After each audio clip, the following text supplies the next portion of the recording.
We have simple closure where member moves that the matter can now be put to rest. It has been amplified. It has been discussed.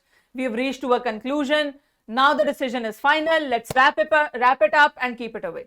Right? This is simple closure. You've discussed the matter. You've reached to a decision. You've reached to an agreement, and then you close the motion. This is simple.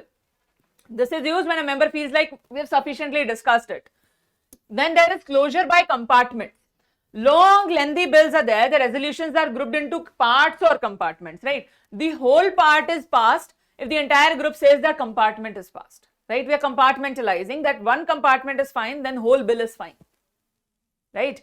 This is compartmental closure. Then we have kangaroo closure. Kangaroo closure is taken only like there is a huge bill, but you see number 1 clause is important. Then you see number 4 clause is important. Then you see number 7 clause is important. So you jump to the clauses.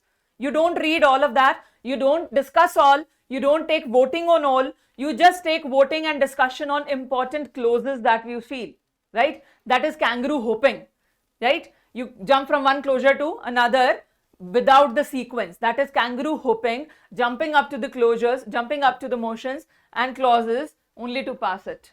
Yes, exactly. Finally, the guillotine closure, what is it?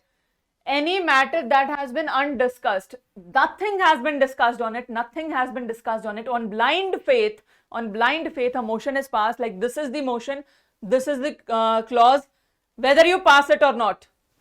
Final decision, whether you pass it or not. No discussion, nothing. Just pass or not, yes or no, that's it. This is guillotine closure. Yes, this is guillotine closure.